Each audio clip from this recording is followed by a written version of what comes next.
A Jesús seguiré, pongo en él mi mirada, veo su gran amor, canto sus alabanzas, a Jesús seguiré. Buenos días, mis hermanos. Qué bueno verlos después de estar la semana pasada afuera. Decía Cristi hace un rato, no, que aunque somos pocos, esta semana creo que escribí una reflexión respecto a eso. Lastimosamente, muchas iglesias miden el impacto de la iglesia o la obra, por así decirlo, según la cantidad de miembros que tienen o según la cantidad de personas que van los domingos. Y creo que yo decía en esa reflexión, nosotros no somos un número. Yo creo que las iglesias se miden por el nivel espiritual de sus miembros, aunque sean 3 o 4. Jesús decía, donde hay 3 o más, el que oró en la mañana, no recuerdo, reunidos en su nombre, ahí está el Espíritu Santo. O sea, nunca nos dejemos llevar porque somos 3, 4, 10, 12, 1000.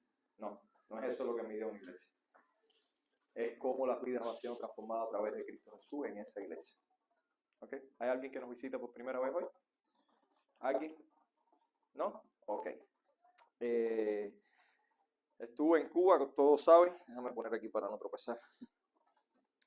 Y aunque Cuba, los que han ido recientemente, y he escuchado que algunos han venido un poco traumatizados como yo, lo único que realmente es que, por lo menos a mí me reconforta, es bueno ver a la familia, a los amigos y la obra de Dios en Cuba cuando uno va. Es increíble ver cómo las iglesias se reúnen en Cuba sin nada. Hace un año vine y dije lo mismo y no me canso. Lo digo y lo repito y no es matraca mía. Esa gente no tiene carro, no tienen luz. En el templo se fue la luz 2 veces y ellas cogieron su computadora porque tenían un televisorcito chiquito ahí y dijeron, no, aquí no nos vamos a parar de cantar arriba. Pusieron la letra así que tenían una computadorita y todo el mundo mirando a esta distancia. Y le hacían así para que todo el que no se supiera la canción siguiera y no se pararan. Y eso nos anima, ¿no? A que iglesias como esa sigan trabajando en sus dificultades y nos ayuda a reflexionar que nosotros que tenemos todo, nosotros nos estamos quejando, no quejando. Hasta cierto punto nos lamentamos porque no tenemos un local fijo y todas esas cosas, pero tenemos todos los recursos necesarios. ¿Quién vino a pie a la iglesia hoy? Nadie. Esa gente camina kilómetros para ir a la iglesia. Se levantan más temprano que nosotros, no durmieron la noche anterior por el apagón hasta las 5 de la mañana y la iglesia está llena. Y eso por lo menos me reconforta porque sabemos que hay un pueblo ahí que está fiel a pesar de las dificultades. Yo siempre lo digo, tenle más miedo a tus éxitos que a tus derrotas. El éxito muchas veces te hace levantar la cabeza en orgullo y tus derrotas te hacen doblar las rodillas en adoración y en oración a Dios. Y eso es lo que está pasando en Cuba con el pueblo de Dios el día de hoy. Recuerdo cuando me gradué, yo lo he dicho otras veces y mi esposa lo sabe bien. El orgullo siempre ha sido uno de los aguijones que Dios, no es el único, uno de los aguijones que Dios me ha dado para tratar de mantenerme fiel y dejarme guiar por Él. Yo tuve la bendición, y no por vanagloriarme, de ser el primer expediente de medicina en mi año, posiblemente en Cuba. Y eso me hacía sentirme orgulloso. Y yo podía vivir tranquilo de que yo trataba bien a todo el mundo. De hecho, la gente me lo decía y todavía fui allá y la gente me lo dice, aunque ahora lo veo con otra perspectiva. Resulta que cuando yo conocí a Cristo me di cuenta que las cosas que yo hacía, aunque le hacía el bien a las personas, era más bien para que los demás vieran algo en mí que para hacer el bien. Era para que dijeran, él es buen médico, qué bien me trata, y eso me hacía sentir bien. Y he aprendido con el paso de los años y de los golpes que Dios me ha permitido recibir que detrás de todo eso no había amor real. Más bien era una cáscara. Estaba disfrazando mi orgullo con esa máscara, con esa cáscara. Y yo estoy seguro que eso le pasa a muchos de ustedes. O les ha pasado. De las cosas que hacen, las hacen con el objetivo de que los demás vean lo que tú eres capaz de hacer. Lastimosamente pasa en los líderes de las iglesias. que hacen las cosas con el objetivo de que los demás vean que yo sí soy el mejor cantando, que yo sí soy el mejor predicando, que yo soy el mejor enseñando, que yo soy el que más sirvo en la iglesia, que yo soy el que más visito. Y en el fondo no hay nada. En el fondo lo que hay es una máscara. Y ese es el tema que vamos a predicar el día de hoy. El título de la prédica se llama ¿Cómo amar sin hipocresía? Llevamos, creo, 5 semanas predicando en Romanos 12, ¿verdad? Solo, no nos hemos movido de Romanos 12. ¿Se acuerdan que dimos que en Romanos 12 dijimos ya Pablo hace un giro a la carta y lleva toda una serie de conocimientos teóricos que él había enseñado acerca de la justificación, de la salvación en Cristo y todas estas cosas? Y cuando llega el capítulo 12 dice, ahora hay que ser así. Hablamos de cómo transformar la mente, hablamos de cómo ser un sacrificio vivo y santo para Dios. Hablamos de los dones, de cómo utilizar los dones en la iglesia. La semana pasada se habló de cómo amar incluso a las personas que no te aman y cómo tú no puedes tomar venganza por ti mismo. Y del versículo 1 al versículo 8, después que Pablo del 1 al 3 habla acerca de cómo ser un sacrificio santo para Dios y todo esto, del 3 al 8 Pablo hace una reflexión acerca del uso de los dones en la iglesia y habla de que todos somos el cuerpo de Cristo y que cada uno dependemos de nosotros. Pero cuando tú llegas ahí al versículo 9, si usted lee la carta y pueden ir buscando Romanos 9, que lo vamos a leer, Romanos 12, que lo vamos a leer ahora, a partir del versículo 9, Pablo hace un giro brusco ahí. No es un giro, sino hace una mención brusca al amor. Hace una mención brusca al amor ahí en medio de la nada. Él está hablando de los dones y sean así, hagan esto para esto, de profecía para lo otro. Y de repente dice lo siguiente: el amor sea sin fingimiento, dice la Reina Valera.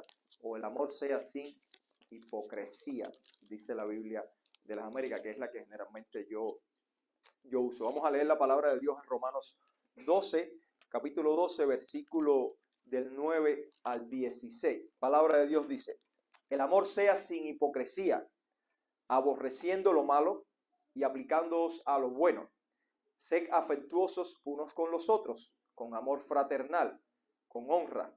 Daos preferencia unos a otros. No seáis perezosos en lo que requiere diligencia, fervientes en espíritu, sirviendo al Señor, gozándoos en la esperanza, perseverando en el sufrimiento, dedicados a la oración, contribuyendo para las necesidades de los santos, practicando la hospitalidad. Bendecid a los que os persiguen, bendecid y no maldigáis.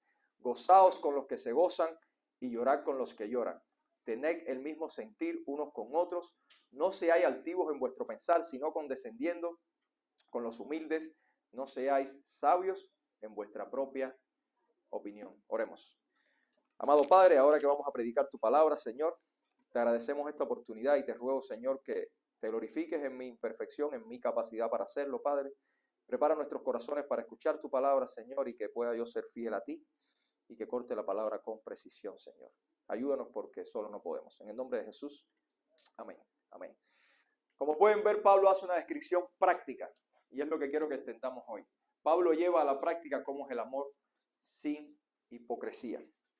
La palabra hipocresía que se utiliza aquí, ya yo lo he mencionado en otras ocasiones, se refiere específicamente en el actor de una obra de teatro en esos tiempos. Ellos se ponían una máscara y esa máscara es la misma palabra que se utiliza para hipocresía. O sea, alguien que actúa hipócritamente lo que pretende ser es lo que él realmente no es. Pretende ser o sentir lo que él no siente. Lo que intenta hacer es un espectáculo de sus obras. De cada cosa que yo hago, voy a hacer algo para que los demás me vean. Y es como si estuviera actuando en un papel, en una obra de teatro. Porque en el fondo no es nada de lo que él está intentando hacer. Eso es, o así es como se representa un amor que deja de ser amor, hipócrita. En cambio, cuando hablamos de un amor que no es hipócrita, o que es sin fingimiento, o que es sin hipocresía, le voy a leer 4 versiones para que entiendan lo que significa el pasaje. Dice la Reina Valera, dice el amor sea sin fingimiento. La Biblia de las Américas dice el amor sea sin hipocresía. La palabra de Dios para todos dice su amor debe ser real y sincero. La traducción en lenguaje actual dice lo siguiente: amen a los demás con sinceridad. O sea, un amor sin hipocresía es algo que tú tienes que expresar, pero que las personas que te rodean vean en ti lo que tú realmente eres. Que no seas ese Yodani que se graduó orgulloso y que hacía las cosas para que todos lo vieran, como él era capaz de ayudar a los demás. que haya sinceridad en lo que haces, que no sea una mentira. Y sobre todas las cosas, que cuando tú hagas algo, sea lo que sea, lo hagas para la gloria de Dios y para el bienestar de lo que te rodea. Si ese es tu centro en cada acción que tú haces, eso es un amor sin hipocresía. Pablo, escribiéndole a Timoteo en el capítulo 1 de su primera carta, le da una serie de instrucciones desde el principio. No espera nada, lo saluda y le dice: a eso te mandé yo a Éfeso. Como mismo te dejé aquella vez, ahora te vuelvo a dejar. Y te dejo para que hagas instrucción y para que eduques. Y te dice en el versículo 5 del capítulo 1, le dice específicamente: pero el propósito de nuestra instrucción, o sea, todo lo que yo te estoy dando a que tú enseñes, es el amor nacido de un corazón puro, de una buena conciencia y de una fe sincera. O sea, lo que tú vas a educar, ustedes padres que van a educar a sus hijos, cuando sus padres los educan, ellos están tratando de hacer lo mejor que pueden, pero de un corazón puro. Y están tratando de educarlos rectamente y a veces los castigan, porque les digo que educar o no castigar por temor a que el muchacho se ponga rebelde o cosas, eso no es amor. Eso sería amar hipócritamente. ¿Ustedes se acuerdan del caso de Elí y sus hijos? ¿Qué pasó con Elí y sus hijos? El hombre nunca corrigió a sus hijos y sus hijos hicieron lo que les dio la gana. ¿Y qué pasó en la historia al final? Le costó la muerte a los dos hijos de Elí y al propio Elí. Por tener un amor hipócrita, por no educar a sus hijos de la forma correcta en los caminos del Señor. Por tanto, los muchachos, los hijos, deben ser reflexivos cuando los padres los educan. De hecho, ¿qué dice la palabra con respecto a Dios? Que Dios al que ama, disciplina. Si tu padre te ama de verdad, Él te va a disciplinar. Y ustedes, padres, si ustedes aman a sus hijos, a sus nietos, disciplinen a sus hijos. Porque si no es un amor hipócrita. No lo estás llevando por el camino correcto. Y a la larga le puede costar la muerte espiritual y también la muerte física. ¿Cuántas veces no hemos visto que hijos se han descarriado y han terminado muertos porque los padres desde chiquitos no le pusieron brazos fuertes, no le pusieron mano fuerte? Ahora, ¿por qué Pablo hace esta aclaración específica en Romanos? Pablo, recuerden que nunca había conocido personalmente la iglesia de Roma. Él no había estado en Roma todavía. O sea, la carta a Roma no estaba, como por ejemplo en Corintios, respondiendo a algunas cosas que él había recibido de Corintios. La carta a Roma es una carta que él la estaba haciendo con el objetivo de preparar el terreno para llegar a Roma y de ahí seguir para España.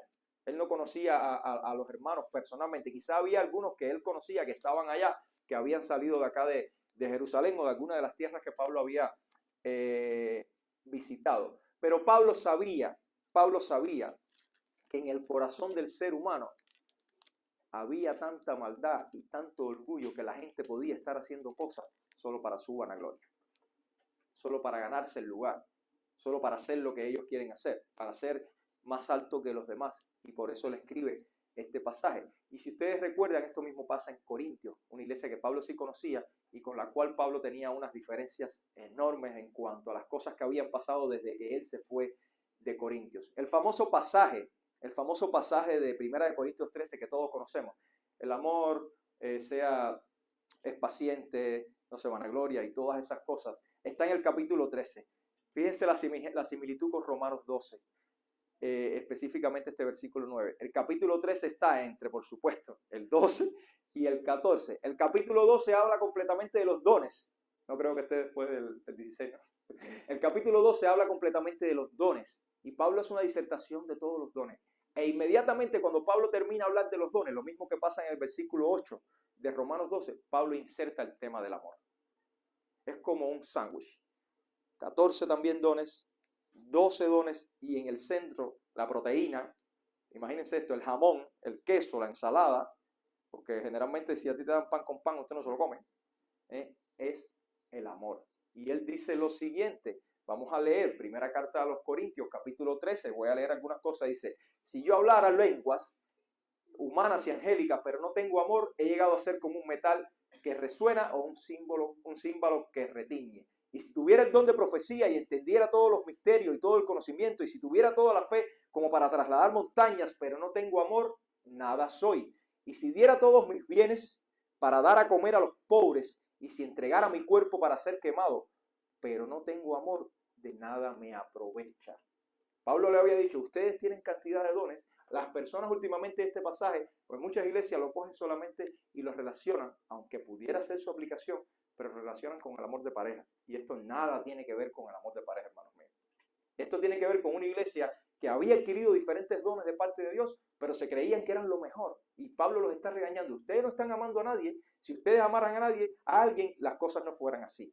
Y les empieza a explicar cómo es el amor. Y el versículo 8 dice, el amor nunca deja de ser, pero si hay dones de profecía, se acabarán. Si hay lenguas, cesarán.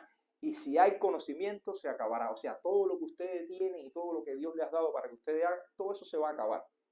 Pero ahora permanecen la fe, la esperanza y el amor. Estos tres, pero el mayor de ellos es el amor. O sea, de nada vale lo que tú estés haciendo, le está diciendo Pablo a Corintios. De nada vale que hablen en lengua y que interpreten lenguas angelicales y que profeticen y todas las cosas que se hacían en ese tiempo, si ustedes lo hacen para su vanagloria, para su orgullo, para su honra y no para la gloria de Dios y para el bienestar de sus hermanos. Y el principio viene y le dice que si tú haces esto y le aplica a cada uno de ustedes y a mí, eres como un címbalo, eres como un platillo que resuena, eres como esto. Estás dormido en el teléfono, ¿verdad? Eres como esto. Pero ¿qué pasa? Tú, cumpleañero, acompáñame aquí. Ven, Ezequiel. ¿Qué pasa cuando tú empiezas a poner amor en un caldero? Abre eso y échame un poco de Roy, por favor. ¿Qué pasa cuando tú empiezas a poner amor en un caldero? Un poco más. No lo botes afuera, que después tienes que limpiar. Déjalo ir un momento. Terminé botándolo yo. Echa más. Yo lo voy a recoger. Echa más. Más. Para. Echa todo completo. Cada vez que yo veo a la gente en las redes, ya, papi, gracias. Cada vez que yo veo a las personas en las redes sociales grabándose, repartiendo bolsitas en las esquinas, haciendo ruido, me dan cuenta que les falta amor. Ágape. Les falta amor. ¿Está haciendo ruido? No. Mientras más amor tú tengas en tu vida, menos ruido tú vas a hacer. Si te la pasas haciendo escándalo de las cosas que tú haces, das, provees, administras a los demás, usted es un caldero. Los venezolanos saben más que yo de cacerolazo. La cacerola está vacía y hace un ruido tremendo. Pero cuando está llena de amor, no suena. Y así muchas veces somos nosotros. Somos escandalosos a la hora de dar, a la hora de proveer. Un hermano me llamó y me dijo, sé que vas a Cuba y quiero que hagas esto. Y no quiero que nadie se entere de que soy yo que lo estoy haciendo. Qué lindo, ¿eh? Ese hermano no sabe ni la obra que hizo en Cuba. No tiene ni idea de la bendición que hizo en Cuba. Pero no hizo ningún escándalo. Porque su vasija estaba llena de amor a la hora de hacer eso. Y eso es lo que yo quiero que vean a través de esto. Pablo les está diciendo, cualquier cosa que ustedes hagan, si la hacen con escándalo, para llamar la atención sobre ustedes mismos y no sobre Dios, eres un caldero vacío. No tienes nada. Es como la carreta que hace más ruido cuando está vacía. ¿No es verdad? De hecho, fíjense si el amor es importante, que Jesús resumió el amor, la ley, toda la ley, ¿en qué? Ama a Dios y ama a tu prójimo. Pero Pablo fue más atrevido en Gálatas. En Gálatas 5, versículo 14, Pablo dice lo siguiente, porque toda la ley, Pablo guiado por el Espíritu Santo, ustedes no crean que las palabras de Pablo son menos que las palabras de Jesús. Ambas son guiadas y tienen la misma fortaleza en la Biblia. Toda la Biblia es inspirada. Y dice, porque toda la ley en una palabra se cumple. En el precepto, amarás a tu prójimo, ¿como qué? Como a mí mismo. Jesús lo resumió. Ama a Dios y ama al prójimo. Pablo lo resumió más. No, ama al prójimo. ¿Por qué? Porque si tú amas al prójimo, tú estás expresando amor a Dios. ¿Qué decía Jesús? Por cuanto hiciste por esos pequeñitos, a mí me lo hiciste. Si tú estás amándolos a ellos, a mí me has amado. No hay forma de que tú puedas demostrar amor a Dios si tú no amas a tu prójimo. Ahora, ¿cómo prácticamente en la vida real Pablo nos demuestra en este capítulo, que es eminentemente práctico, que el amor es sin hipocresía Y me gustaría que reflexionáramos en esto y vean cómo puede cambiar en tu vida, no solo en tu vida personal, sino en la de lo que te rodea, este capítulo. Y voy a tratar de una forma lo más breve posible, ir de versículo en versículo. Quizás hay alguno que no se toque. Versículo 9, prácticamente, dice Pablo, ama sin hipocresía, pues, aborrece lo malo y aplícate a lo bueno. Allá tuve una conversación con alguien y me dijo, alguien que tiene carro, y yo me la pasaba a un carrito que mi cuñado tiene allá, y cuando iba para Cienfuegos a ver a mi abuela al hospital o a quedarme con ella, yo, si había espacio atrás en el carro, yo montaba 2 personas o 3 o los que cupieran ahí. Y me pongo a conversar con alguien y le digo, me da lástima la gente botada en la carretera. Y él me dice, a mí también me da lástima, pero a veces no monto a la gente porque me dañan el carro. Hermano mío, ¿de qué sirve que a ti te dé lástima algo si tú no tomas acción? ¿De qué te sirve que tú veas una pelea en la calle y estés maltratando a alguien y lo que tú hagas es sacar el teléfono para grabar? ¿Saben que esto ocurre muy frecuente? Están matando a uno y la gente no ayuda. ¿De qué sirve que tú veas a alguien en una esquina pidiendo limosna y tú no le des $1 porque seguro lo va a usar para droga? ¿Eso es tu problema? Ese no es tu problema. Ese es el problema de él con Dios. Lo tuyo es hacer lo que a ti te corresponde. ¿De qué sirve que de alguien te pida ayuda y tú lo dejes para luego? Sabiendo que tú tienes los recursos en tus manos. ¿De qué te sirve? Más bien la palabra dice en Salmos 34:14, dice, apártate del mal y haz el bien. Fíjense que son dos cosas que tienen un mismo sentido, pero es no solo sepárate del mal, yo soy el más santo de todo el mundo, sino busca el bien. Amós dice en capítulo 5, versículo 14 y 15, buscar lo bueno y lo malo, y hay una bendición para que vivas. ¿Quieres vivir bien esta vida que Dios te ha dado? Pues busca lo bueno y no te acerques a lo malo. Y más adelante lo vuelvo a repetir, aborrecer lo malo y amar el bien. No es solamente qué mal me cae fulana que está haciendo daño, o qué mal me cae esta situación que está pasando y estoy adolorido. ¿Qué has hecho por eso? ¿Qué has hecho por eso? ¿Cuánta gente ha recogido en Cuba dándole botella a la gente?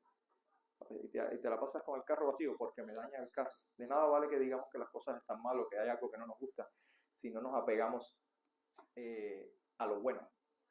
No vale de nada. Y sobra incluso en nuestras iglesias personas que hacen eso. Sí, estoy triste, estoy orando. ¿Y has pensado si hay algo práctico que puedas hacer? Quizás no lo puedes hacer, pero has pensado si hay algo con lo que tú puedas ayudar. Quizás no es economía, a lo mejor es otra cosa. Pero piensa, ¿qué puedo hacer? El versículo 10 nos enseña lo siguiente. Sed afectuosos unos con otros con amor fraternal, con honra, daos preferencia unos a otros.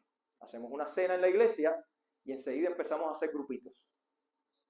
Nos sentamos acá por afinidad, llega alguien nuevo y ni siquiera lo invitamos a sentarse a nuestra mesa.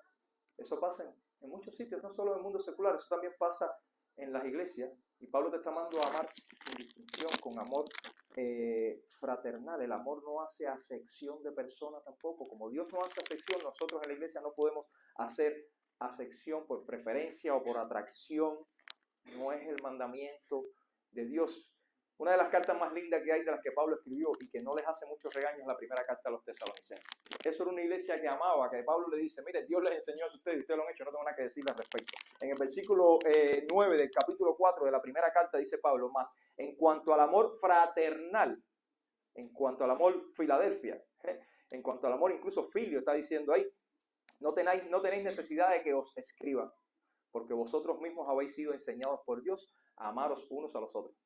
Qué orgulloso estaría esta iglesia si Pablo no tuviera que decirnos a nosotros nada al respecto, porque todos nos amamos, porque Él ve amor en todos. No tengo nada que decirle, porque ya ustedes han demostrado lo que Dios le ha enseñado a cada uno de ustedes. A diferencia de Corintios, recuerden que no estaban haciendo nada, era puro escándalo, comida, cena, fiestecita, diría yo, bailes, danza, hablarle lengua, y no demostraban amor. A Tesalonicenses todo lo contrario. Dice, porque en verdad lo practicáis con todos los hermanos en toda la provincia de Macedonia, en toda esa área ahí. Pero además esto nos enseña, el pasaje de Romanos nos enseña que hay que estar dispuesto a ceder nuestro lugar. A veces no queremos ceder en nada, queremos servir pero esperando que alguien nos dé algo a cambio. ¿Qué puedo yo beneficiarse si yo logro ayudar a este? ¿Cómo yo me beneficio? Este pasaje también nos enseña que tenemos que anteponer nuestros intereses personales. Tú vas a ceder por amor a tu hermano y tú vas a ceder a tus cosas y vas a anteponer las necesidades de él antes que las tuyas. Tienes que sacrificar. Hay que sacrificar tiempo, hay que sacrificar recursos, hay que sacrificar recursos espirituales para ayudar a alguien. Hay que considerar a los demás como más importante que nosotros mismos. Nosotros no somos la última Coca-Cola del desierto. Tenemos que considerar a los demás como importantes, incluso más que nosotros mismos. Pablo a Filipenses le dice en el capítulo 2, versículos 3 y 4, dice: nada de lo que hagan, hagáis por egoísmo o por vanagloria, sino con una actitud humilde. Cada uno de vosotros considere al otro como ¿qué? Como más, ni siquiera como a ti mismo, como más importante que a sí mismo. No buscando cada uno sus propios intereses, sino más bien los intereses de los demás.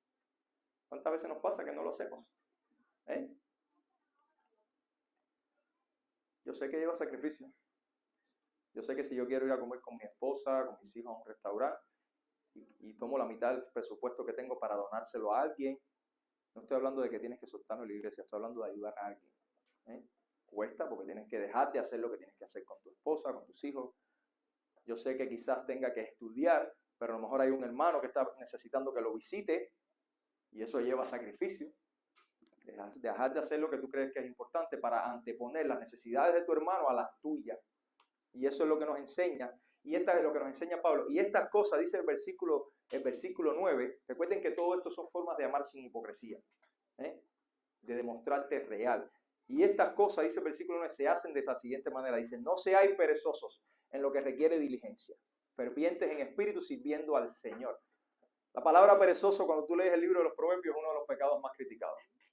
O sea, no seas lazy, no seas lento, no seas negligente en lo que tienes que hacer. Más bien sé ágil, hazlo con esmero, con celo por lo que yo te he mandado a hacer, te dice el Señor, con rapidez. La palabra que Pablo utiliza aquí es con diligencia. ¿Cuántas veces vemos a alguien en necesidad y lo dejamos para el mes que viene, teniendo en nuestro parque de recursos cómo ayudarlo? No piensen que estoy hablando económicamente solamente, teniendo recursos espirituales, teniendo recursos de tiempo, teniendo un teléfono con que llamar. Aquí aplica: no dejes para mañana el bien que puedes hacer hoy. Quizás esa persona ya mañana no lo necesita. Quizás hoy es el último día de esa persona. Dice Proverbios 13, versículo 14. El alma del perezoso desea, pero nada consigue, mas el alma de los diligentes queda satisfecha. No seas perezoso en ayudar a los hermanos, o a tu familia, o al que necesita. Más bien sé diligente y vas a quedar, dice Pablo, satisfecho. Pero esto se hace, dice Pablo, ferviente ¿en qué? En el espíritu. La frase ferviente quiere decir hervir. Hervir en el espíritu no quiere decir, como lastimosamente hacen en muchas iglesias, tirarse para el piso y dar 500 brincos. Lo han visto, Esta iglesia está encendida. Bueno, si ese fuera el concepto de una iglesia encendida, nosotros estamos muertos. Porque yo no veo que la gente se cae ni nada le da una sirimba de eso. De las cuales yo no he visto que ocurren mucho en el libro de los Hechos. No recuerdo. Y a los que le ocurrieron eran por cosas malas que hicieron. Fervientes, viendo en el espíritu, ser entusiasta y enérgico, hacerlo con amor, con deseo. O sea, voy a ayudar, no voy a ser perezoso, voy a ser diligente, pero con deseo, con ganas de verdad de hacerlo. No obstinado, lo voy a hacer porque no me queda más remedio. Porque yo soy el líder de la iglesia y tienen que verme haciendo esto. Esa no es la esencia del pasaje. Y estas cosas te tienen que llevar a lo que dice el versículo 13. Dice el versículo 13 de este pasaje. Recuerden que estamos en Romanos 12. Romanos 12, versículo 13 dice: contribuyendo para las necesidades de los santos, practicando la hospitalidad. La voy a leer de la versión Palabra de Dios para Todos. Dice: cuiden a los necesitados que hay en el pueblo de Dios. Busquen y reciban en su casa a los que necesitan ayuda. Generalmente tenemos un instinto de ayudar a todo el mundo, y eso no es malo. Pero ¿qué nos está enseñando Pablo aquí? Que cubran y ayuden a cubrir las necesidades de los santos. ¿Quiénes son los santos? El pueblo de Dios. En este caso, ¿quiénes son los santos? El pueblo que se reúne en la iglesia de Dios. No está de más ayudar a todo el mundo, pero Pablo te está ordenando que hagas un esfuerzo extra con los santos, con el pueblo escogido por Dios que ha puesto en cada iglesia donde cada uno de nosotros nos congregamos. O con el pueblo de Dios en la iglesia esa donde yo estuve ahora en Cuba, o con el pueblo de Dios en la iglesia donde tú vives. Porque es un pueblo que Dios ha destinado y es un pueblo que necesita una sobredosis de amor de parte de los hijos de Dios que están en otros sitios, o que quizás les sobran los recursos para otra cosa. En Gálatas 5 Pablo enseña lo siguiente: así que entonces hagamos el bien a todos según tengamos la oportunidad. Recuerden que a veces no tenemos la oportunidad. ¿Y qué te toca? Bueno, orar. Porque no tienes cómo proveerle económicamente. Tú no tienes la capacidad mental para decirle, te voy a ayudar en tu matrimonio, en la dificultad que tiene, te voy a orientar. No estás diseñado para eso, tú no eres el entrenado para eso hay otras personas. Pero tú puedes orar por esa persona. Tú puedes llamarle y decirle, mira, estoy orando por ti. ¿Cuántos de nosotros no nos hace bien que nos digan, estoy orando por ti, por tu necesidad, por tu familia, por lo que sea? ¿Hay algo que yo pueda hacer que tú creas que es lo único que dice? Y continúa, y especialmente, tengamos la oportunidad de hacerle bien a todos, pero especialmente ¿a quién? A los de la familia de la fe, a todos los que estamos aquí, a todos los que estamos aquí. Y ordena a ser hospitalarios. La tradición judía en ese tiempo, sobre todo en el Nuevo Testamento, hacía, los viajes eran distantes, nadie iba en un ¿cómo se llama? Toyota Siena 6 horas y ya llegaba de un viaje. No, eran días y días y días caminando, y cuando los agarraba la noche, llegaban a los sitios y las posadas eran muy caras. Las posadas eran caras, pero no solo eran caras, eran peligrosas, porque los que se hospedaban eran bandoleros, muchas veces. La tradición judía que tenían ellos, abrían sus puertas para el extraño que ni siquiera conocían y lo acogían en su casa, porque Dios había mandado desde Levítico a recibir al extranjero. Ustedes se acuerdan, por ejemplo, a Abraham, que recibió en su casa a 2 ángeles, que él no sabía que eran ángeles. Fueron 2 personas que llegaron y él mandó a todo el mundo a sacar comida, a hacer comida, le hizo comida para todo el mundo. Y él no los conocía y eran ángeles de Dios. Y lo mismo nos ordena Dios hoy en día. Pero ¿cómo nosotros llevamos esto a la práctica diaria? Aquí en Miami el día de hoy. Primero, hablando del versículo en general, busca en tu iglesia a los que tienen necesidad. No solo te quedas ahí esperando a ver si alguien te dice. Busca. Puede ser una necesidad económica, puede ser una necesidad espiritual, puede ser alguien que se sienta solo y necesite que tú le muestres amor sin hipocresía. Provéele según su necesidad lo que esté a tu alcance. No esperes que alguien te toque la puerta. Generalmente la esencia de nosotros es ser penoso. Muchas veces ustedes se dan cuenta que la gente no busca ayuda. Y ya cuando están al top, tú te enteras por los cambios de conducta, por las cosas o por alguien que te dice. Pero busca, indaga. Si tú tienes si tú tienes cómo hacer, cómo ayudar en algo, busca, pregunta, llama a esa persona o visítela. ¿Cuántos han visitado a los hermanos que quizás tengan necesidad en nuestra iglesia? No estoy hablando solamente de la gente que no está en la iglesia, que está bien. ¿Cuántos se han abocado a decir, somos un cuerpo de Cristo? Todos dependemos los unos de los otros. ¿A quién yo puedo visitar esta semana? O en este mes puedo hacer una visita porque mi tiempo es apretado. ¿A quién yo puedo visitar? ¿O busca a alguien para que venga a la iglesia?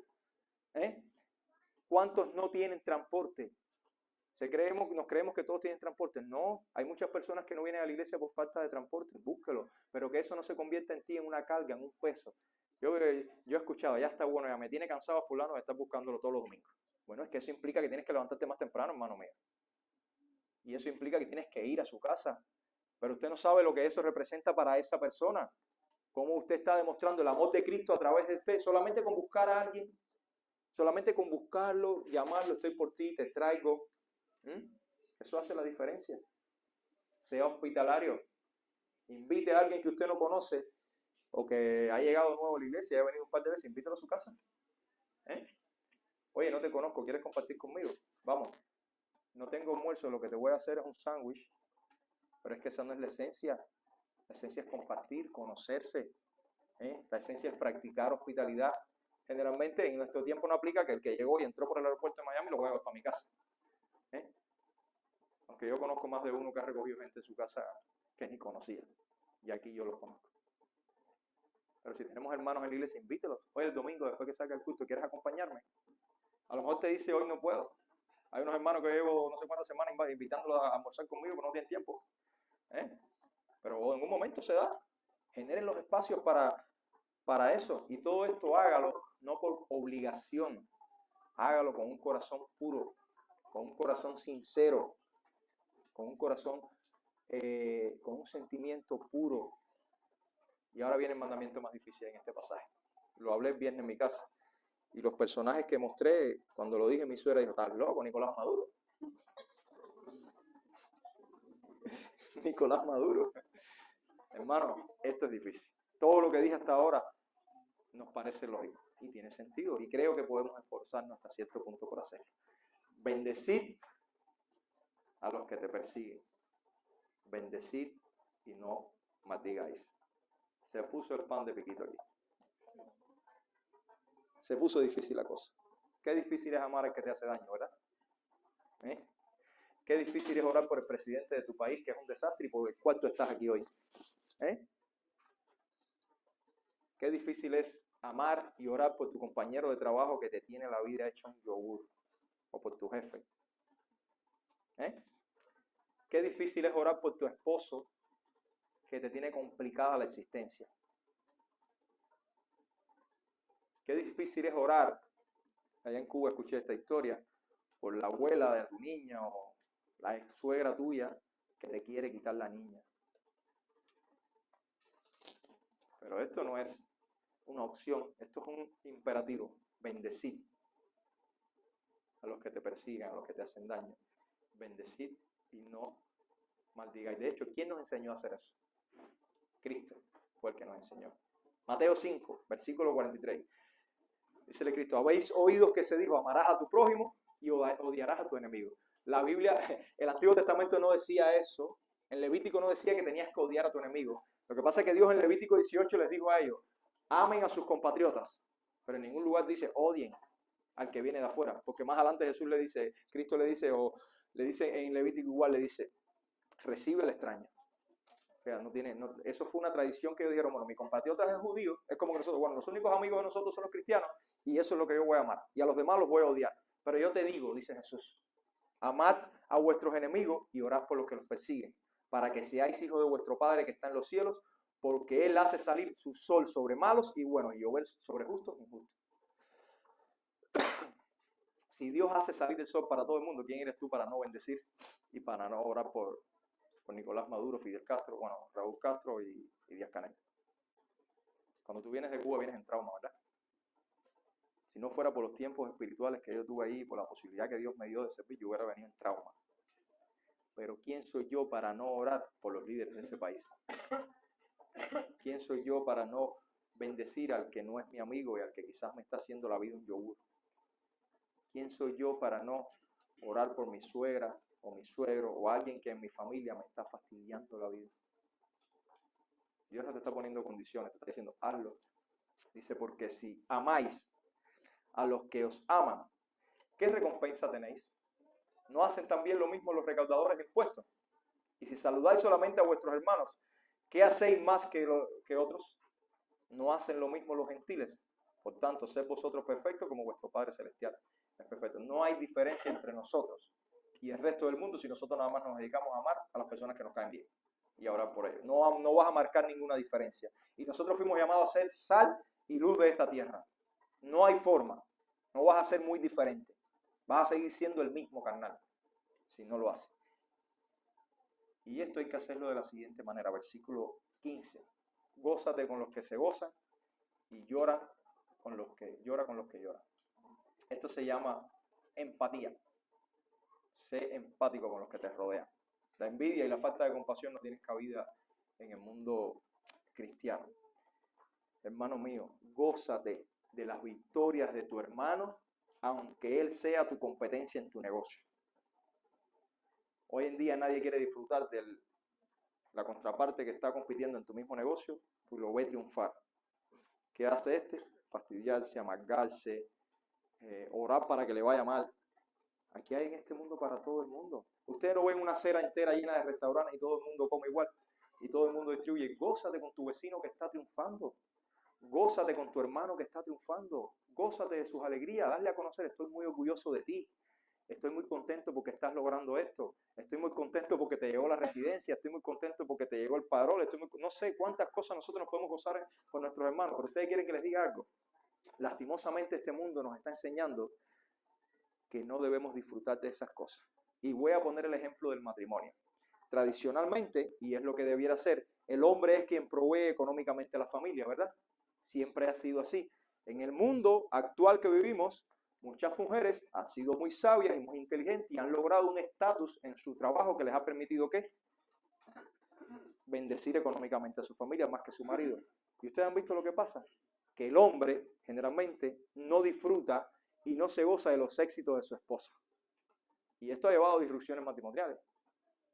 Por no disfrutar de eso. Dios le dio la capacidad a ella ahora, en este tiempo actual, porque quizás hizo una carrera X o Y o Z. de ganar más. Pues hermano mío, disfruta con tu esposa ese logro que al final es para la familia. Pero muchas veces pasa, ustedes saben por qué, porque la familia, los matrimonios no tienen economía común. Mi dinero es mi dinero y el tuyo es el tuyo. Usted gasta, ponemos para la luz, ponemos para no sé qué, para el agua, para pagar la renta, pero cada cual con su cosa. Por eso no se pueden gozar, hermano, los matrimonios. La economía es común. Los dos serán, ¿qué? Una sola carne. Y eso implica economía también.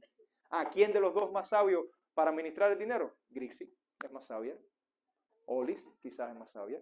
Uno de los dos puede ser más sabio. Bueno, esa persona que Dios le dio más capacidad es la que va a administrar nuestra economía.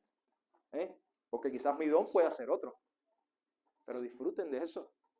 No sientan envidia porque su esposa o su esposo ha alcanzado un estatus en su centro de trabajo que le ha permitido ser más, aportar más económicamente. Porque eso va a pasar todos los días en nuestros matrimonios, en nuestras familias. Pasa muchas veces con los padres, cuando los hijos empiezan a levantar un poco y a desligarse de los padres porque han adquirido una economía, los padres empiezan a sentirse incómodos porque ya los hijos no dependen de ellos. Y eso cae en lo que en medicina se llama la crisis del nido vacío. Ya el muchacho se independizó. De hecho, ya gana más que yo. De hecho, ya creo que me puede mantener a mí. Pero no disfrutamos eso, no gozamos de eso. Gócese con los que gozan y por otro lado, lloren en la riqueza. ¿Qué dice cuando te vas a casar? En la riqueza, en la pobreza, en la salud, en la enfermedad. Llora con los que lloran. Yo estaba ahí en el hospital cuidando a mi abuela, perfecto. ¿De qué me sirve tener nada más en mi corazón, sentirme mal por las 5 camas que habían allí, si ni siquiera estando ahí puedo hacer algo por ellos? Mi abuela estaba dormida. Alguien necesita que suba a su paciente. En Cuba el hospital es un desastre. Alguien necesita que lo ayude a mover su paciente. Si yo estoy ahí no puedo ayudar. Usted necesita que ore por usted. ¿Quieres que ore por ti? ¿Cuántos de los que vamos aquí estamos en la clínica esperando la parte afuera y hay una pila de personas, todo el mundo enferma? ¿Cuántos hemos empleado un minuto? ¿Te gustaría que orara por ti? Demostrar compasión, empatía por su necesidad, por lo que está pasando. Sufran con los que sufran. Sean sensibles a las dificultades que tienen los demás. En el mundo en que vivimos es un mundo egoísta. Te dicen, ni te pegas al pobre, porque eso se pega. Al que esté sufriendo, ni te la acerques, que eso se pega. Yo he escuchado cosas de esas. Aléjate de las personas negativas, aléjate del que se mete el año entero enfermo y quejándose. Eso no es lo que la Biblia dice. Dice, acércate a esas personas, sé sensible con ellos, apórtales, llora con ellos. A lo mejor no puedes ni resolver, pero llora con ellos. Yo siempre he dicho, las alegrías cuando tú las compartes, tocan a más. Y cuando tú compartes las tristezas, tocan a menos. Cuando tú tienes con quién deshogar, como que tú dividiste la tristeza. Y eso es lo que nos está enseñando Pablo aquí. Lloremos con los que lloran, gocen con los que gocen. Y si un miembro sufre, todos los miembros sufren con él. Y si un miembro es honrado, todos los miembros se regocijan con él. Primera carta a los Corintios, capítulo 12, versículo 26. Es inaceptable, hermanos míos, que un día entremos a la iglesia y nos enteremos que algún hermano está en necesidad y nosotros no hagamos algo por, aunque sea poner la mano encima. Lo que alivia una mano, todos hemos sido testigos de eso, lo que alivia una mano en el hombro, estoy contigo. No tengo cómo darte lo que tú tienes, lo que necesitas, pero yo estoy contigo. Y no para quedar bien, del corazón, sin un corazón fingido. Ustedes ven que Pablo compara el cuerpo de Cristo con el cuerpo humano. Ahí mismo lo hace en Corintios. Si a usted le dan un machucón en un dedo, el ojo va a llorar. Y el ojo está en el otro extremo. Así mismo en la iglesia. Si uno de nuestros hermanos le pasa algo, nosotros tenemos que estar ahí pendientes. Y tenemos que llorar con él. Lo dice la palabra de Dios. No lo estoy diciendo yo. Y en el versículo 16 nos enseña, tened el mismo sentir unos con otros. No seáis altivos en vuestro pensar, sino condescendiendo con los humildes. No seas sabio en tu propia opinión. ¿Qué pasaba en la iglesia primitiva? La mayoría de las iglesias eran pobres. Ahí no habían camiones, Toyota Siena, ahí no había nada de eso. Ahí todo el mundo a pie y con una sola ropa. Una sola capa, ahí no había más nada. ¿Qué pasaba con los ricos que se creían que eran? Miraban a todo el mundo por encima de los hombros. Y Pablo le dice, no sean altivos. Aquí hay dos enseñanzas, no sean altivos. Hay dos enseñanzas importantes en este segmento. Dice, compórtate humildemente. Es la primera que te enseña. Pero además, asóciate con los humildes. No te alejes de ellos. No los deseches. No te creas que eres mejor que ellos. Para que ustedes vivan en armonía, tienen que estar centrados en Cristo. O sea, ambos Los que tienen quizás más recursos, ya sea económicos o espirituales, con los que tienen menos, centrados en un mismo común, en un mismo eje, en Cristo. Eso no quiere decir ahora que tenemos que pensar, eso quiere decir que tenemos que pensar todos igual. ¿Tengo yo que pensar igual que el pastor? Yo no tengo por qué pensar igual que él. Eso quiere decir que quizás, aunque yo piense diferente, incluso aunque yo crea que la vía en la cual queremos hacer las cosas como iglesia es la más correcta, yo puedo o tengo la obligación de entender que yo puedo estar equivocado. ¿Entiendes? Yo no tengo por qué creerme más que nadie. Yo no tengo por qué ser sabio en mi propia opinión. Yo tengo que entender que quizás la opinión de otro hermano es más válida y tengo que escucharla. Incluso tengo que darle la oportunidad de quizás ponerla a prueba, porque yo no soy lo mejor. Yo también me equivoco. Al final, la sabiduría, ¿de dónde viene? De Dios. Todo conocimiento viene de lo alto. Nada es tuyo. Y si a ti te dieron por gracia, ¿qué tienes tú a hacer? Dar por gracia. Entonces, escuchemos, seamos unidos en un mismo común, vivamos unánimes, no nos creamos más que nadie, busquemos a los humildes, juntémonos con ellos, proveámosles para sus necesidades. Y en este pasaje, hermano, hay un peligro. Creer que puedes hacer esto por tus propios esfuerzos. El arroz que yo puse aquí, que representaba la parte amor, la palabra que se utiliza al empezar el versículo es el amor ágape, que es el amor de Dios. Es un amor que solo viene de lo alto, un amor que viene de Dios. O sea, tú no lo puedes crear por ti mismo. Si tú crees hacer este pasaje y cumplir con estas cosas por ti mismo, no lo vas a poder lograr. Si tú no eres convertido, no lo vas a poder lograr. Si tú no eres un hijo de Dios, si tú no has nacido a través de Cristo, tú no lo vas a poder lograr. Usted va a poder, pero al final usted se va a cansar. Usted se va a agotar porque el Espíritu Santo no vive en ti. Entonces eso es un peligro, querer lograr esto por mis propios esfuerzos. Recuerden que no es por tu esfuerzo, no es con tu ejército, es por el Espíritu Santo de Dios. No lo puedes hacer. No creas que vas a poder lograrlo por ti mismo. Estudia el pasaje, aplícalo en tu vida y verás cómo tu vida cambia. ¿Que lleva esfuerzo? Claro que sí. Claro que lleva esfuerzo. Jesús nos dijo, Dios nos dice que nosotros nos esforcemos y seamos valientes. ¿Pero qué dice? Que Él va a estar con nosotros. Tenemos que cumplir la ley de Dios nos ha dado. Es difícil de hacerlo, pero Él va a estar con nosotros. Tenemos que cumplir Romanos 12 completo. Esto es un capítulo eminentemente práctico. Ya cuando vas a Romanos 13 sigue eminentemente práctico y empieza a hablar de los dirigentes de los países. Todas estas cosas hay que cumplirlas, son mandamientos, pero tú no lo puedes hacer por ti. Jesús dice, yo voy contigo, yo estaré contigo. En tu gran comisión, yo estaré contigo. En tu flaqueza, yo voy a estar contigo. En tus victorias, yo voy a estar contigo. Y si tú no conoces a Cristo, te digo que lo primero que tienes que hacer es arrepentirte y creer. Para que después tú seas un canal de bendición para las personas que te rodean. Porque por ti mismo no lo vas a hacer. No lo vas a hacer. La mies, no solo para predicar el Evangelio, sino para hacer el bien dentro y fuera de la iglesia, es mucha. Lo que falta son obreros. De todos los tipos. Y no esperen que no, ya me enteré de que fulano tiene un problema. Déjame llamar a Jimmy para que ayude. Eso no es función del pastor, hermano mío. Usted llega hasta donde usted puede. Lili se encontró con alguien, Lili hasta donde llegue. El negro se encontró con alguien hasta donde llegue. Ya se acabó mis recursos, voy a llamar a alguien. Como dice el programa Aquí Quiere Ser Millonario, llama a un amigo. Voy a llamar a un hermano que tenga más conocimiento o quizás conozca quién es el que económicamente puede ayudar. No le estás ejerciendo presión, pero le dice, tengo esta dificultad, ¿ahí cómo podemos ayudar? Lo otro, basado en este pasaje, no evalúes cómo las personas te aman a ti. El objetivo de este pasaje es glorificar a Cristo a través de tu amor, a través de lo que tú tienes que hacer. Que las personas vean que a Cristo a través de ti, en tu vecindario, en tu cuadra, en tu iglesia, en tu trabajo. No podemos hacer nada más esto los domingos. Yo voy a hacer una reflexión, creo, de la Gran Comisión, y la Gran Comisión aplica para todo. Mientras vayas yendo, ve amando. Ve predicando, ve bautizando, pero ve amando. Mientras vayas yendo, ve amando sin hipocresía a todo el que Dios te pone en el camino. Vamos a orar. Amado y santo Padre, que estás en el cielo, te damos gracias por este tiempo, Señor. Gracias, Padre, porque tu palabra ha sido predicada y te ruego, Señor, que nuestros corazones sean un territorio, una tierra fértil para que ella pueda dar frutos, Señor, crecer y dar frutos.